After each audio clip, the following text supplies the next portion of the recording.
Mencapai 50 juta rupiah dari nol bukanlah hal yang mustahil, bahkan bagi mereka yang memulai tanpa modal besar. Rahasianya bukan pada seberapa besar uang yang Anda miliki saat ini, tetapi pada pola pikir, disiplin, dan strategi yang Anda jalankan. Anggaplah ini seperti mendaki gunung. Anda tidak bisa langsung sampai ke puncak, tapi Anda bisa melangkah satu persatu. Berikut adalah panduan langkah demi langkah yang bisa Anda ikuti. Fase 1, bangun pondasi, 0,5 juta. Ini adalah fase terpenting yang tidak membutuhkan uang, melainkan perubahan mentalitas. 1. Stop boros. Mulai menabung, catat setiap pengeluaran. Identifikasi pengeluaran yang tidak perlu, misalnya, jajan setiap hari, langganan yang tidak terpakai. Ubah uang ini menjadi tabungan. Targetkan untuk bisa menyisihkan setidaknya 10-20% dari penghasilan Anda. 2. Ciptakan aliran uang baru. Jika gaji Anda pas-pasan, fokuslah untuk menghasilkan uang tambahan. Gunakan skill yang Anda miliki. Contohnya, jika Anda punya kendaraan, daftar jadi ojek online, atau kurir paruh waktu. Jika Anda bisa masak, jual makanan atau kue.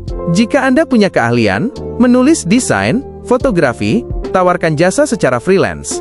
3. Benteng pertama, dana darurat. Setelah Anda berhasil mengumpulkan uang pertama, jangan langsung dihabiskan. Simpan uang ini di rekening, terpisah sebagai dana darurat. Jumlah idealnya adalah 3-6 kali pengeluaran bulanan Anda.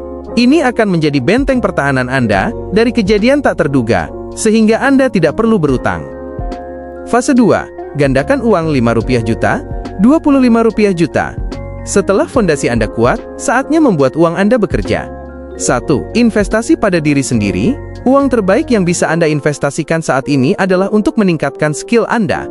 Ambil kursus online, ikuti pelatihan, atau baca buku yang relevan dengan pekerjaan atau bisnis sampingan Anda.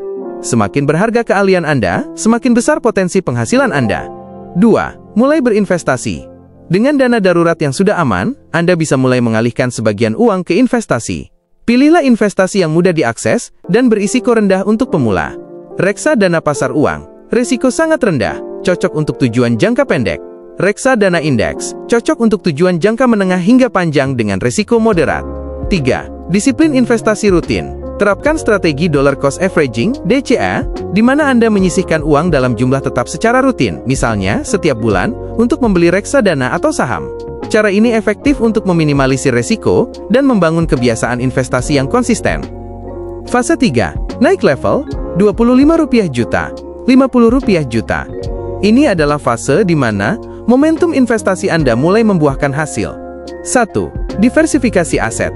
Saat aset Anda tumbuh, mulai diversifikasi ke instrumen lain yang berpotensi memberikan imbal hasil lebih tinggi, seperti saham. Mulailah mempelajari saham perusahaan-perusahaan yang fundamentalnya kuat. Emas bisa menjadi aset pelindung nilai, safe haven, saat ekonomi tidak stabil. 2. Hindari jebakan gaya hidup. Saat pendapatan Anda meningkat, godaan untuk menaikkan gaya hidup, membeli barang mewah, mobil baru akan sangat besar. Ingat, jangan menukar uang yang Anda hasilkan dengan liabilitas. Alihkan uang tambahan itu untuk mempercepat investasi Anda. 3. Maksimalkan utang cerdas. Jika Anda sudah memiliki pengetahuan, gunakan utang sebagai alat untuk mengakuisisi aset, bukan untuk konsumsi. Misalnya, mengambil pinjaman untuk modal usaha yang sudah pasti profit atau KPR untuk properti yang akan disewakan. Proses dari 0 ke 50 juta adalah tentang membangun kebiasaan dan kesabaran. Setiap rupiah yang Anda sisihkan hari ini adalah bata untuk membangun kekayaan Anda di masa depan.